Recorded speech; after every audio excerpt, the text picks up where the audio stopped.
Here's my audience. I'm going to hand it over to start recording.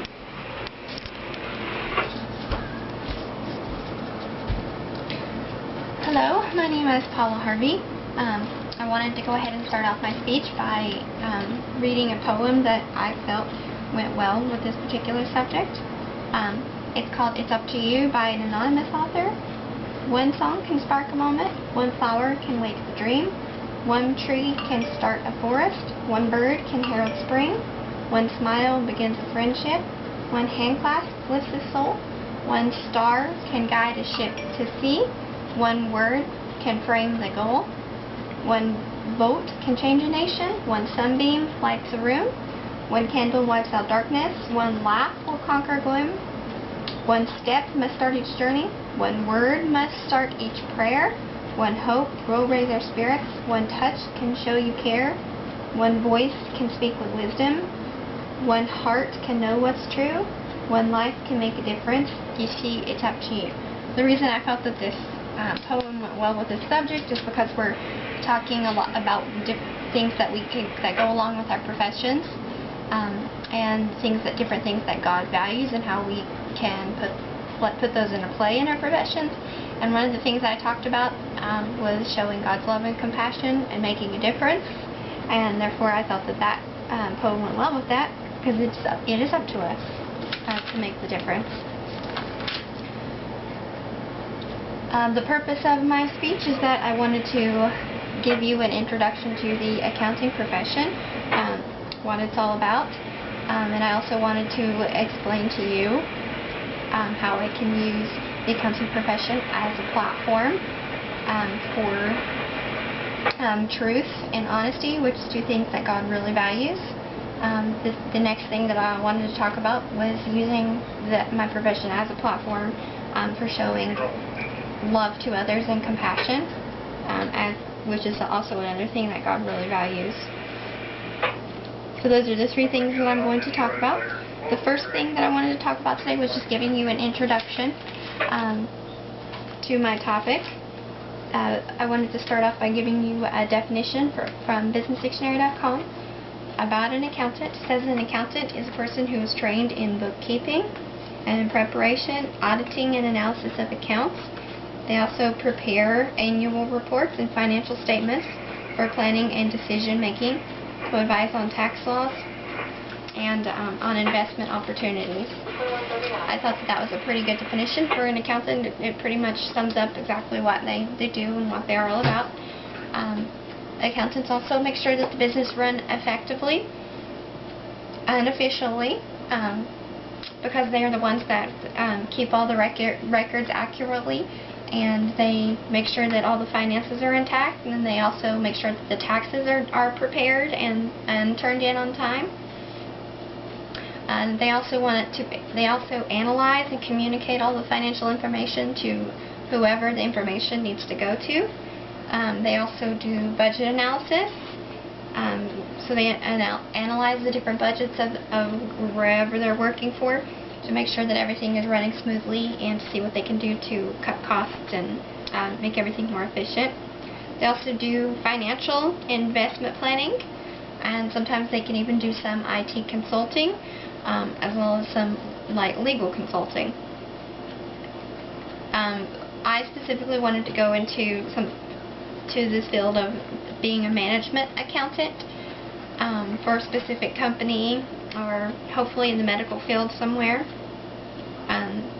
So some of the specific duties that I will enter into this specific market of the area would be, I would record and analyze financial information for the particular company that I worked for. I would also be responsible for doing budgeting, performance evaluations for my particular department or company. I would also be responsible for doing things like cost management and asset management. Usually, when you have this title, you are usually part of an executive team. So I'd be working with others on an executive staff to achieve these goals. Some of the other things that I would be doing I would be preparing reports for different stockholders, tax agencies, and creditors, so that they have the information on the company, how the finances stand, the profits for the company, so the stockholders know if they want to invest in a particular company and whatnot. Technology also plays a big role in this profession because you are using the computer and you are using software, computer software and computers in almost every single part of your job, and so it is important to stay up on the technology and to be proficient in computers and computer programs and know exactly what you're doing, because it does help you to do your job more effectively. I don't even think in these days it would be even possible to have an accounting profession without some sort of computer technology. Most accounting professions are held within an office setting. Sometimes you have things such as auditors and things that travel and go to different places, but for the most part you are inside of an office setting. Some of the qualifications would be that you first off would need a bachelor's degree. You can do it in business administration concentrating in accounting, or you can just get an accounting degree in general. It's also helpful to have a master's degree in accounting as well to even go further, or you could and also have a CPA license, a certified public accountant license, and that can also get you a lot more career opportunities, and not only that, but it can also really increase your pay as well. If you're going to go into any of these professions, you have to make sure that you love math. You have to be good at analyzing and comparing numbers. You have to be good at interpreting facts and interpreting the numbers that you do have so that you can better make business decisions. You also have to be good with communication skills, because you're going to be the one that's going to be transferring all this information to whoever it needs to go to, and make sure it gets across appropriately. Accounting positions hold 1.3 million of the jobs as of 2008, and that is in the private and the government sector. That rate is expected to rise by 22% between the years of 2008 and 2018. The median wage for accountants was $59,430 in May of 2008, and the middle half of the wages was between $45,900 and $78,210.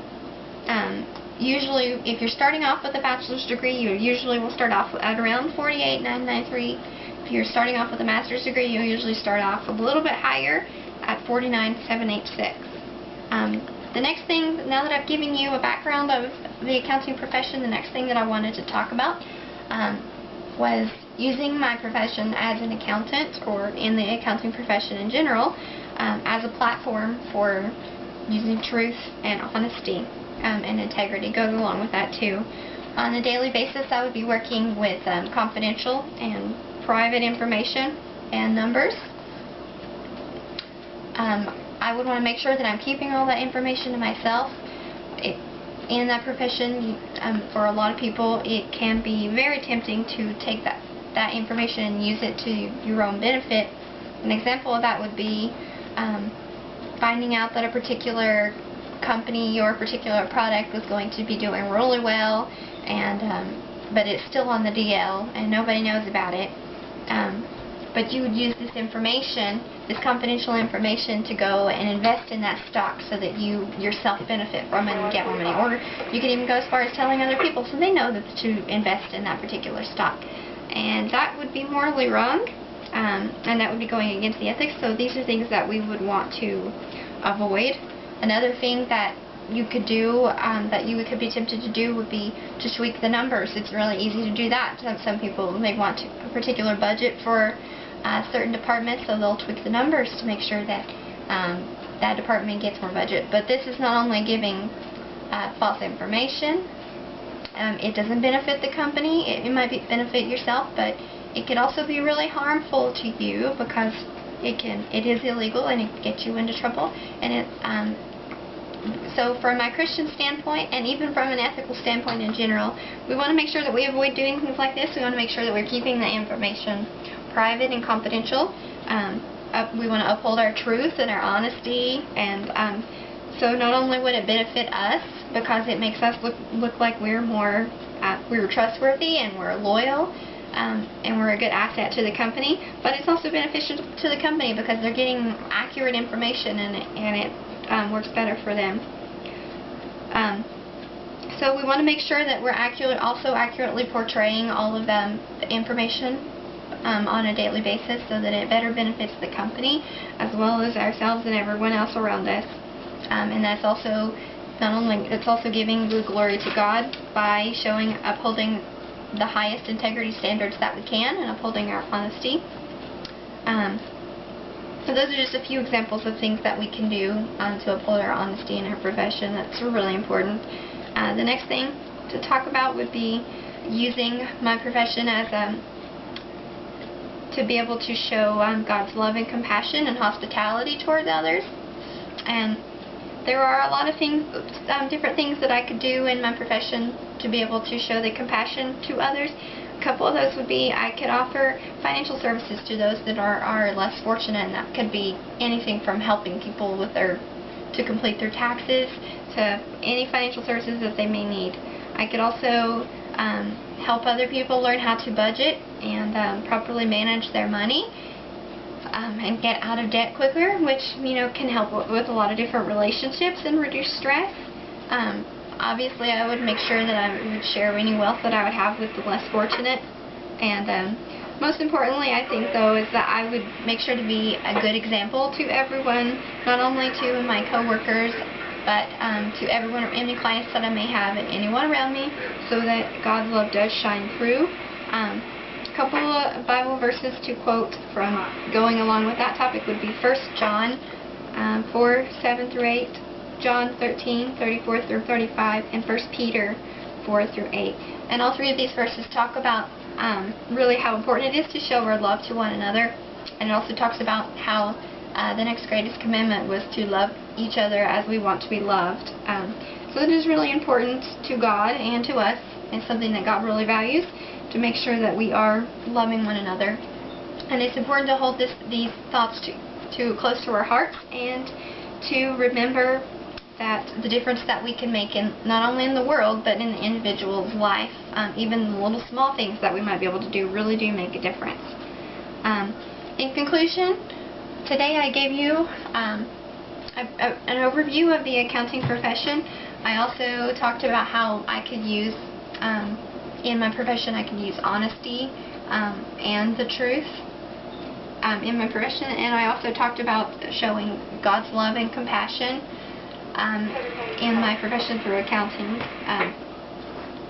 I also just want to challenge each and every one of you to, no matter what your profession, accounting or not, to make sure that you are going out and that you're loving everyone as we should, and that we're showing God's love, and you're letting God's love shine through everything that we're doing, that we are being a shining example, and that we're also, in whatever career field that we're in, that we're also using our utmost honesty and integrity and truth in everything that we do, so that because that is something that's really important to God, and that is showing being a good Christian example in this world that we are in today.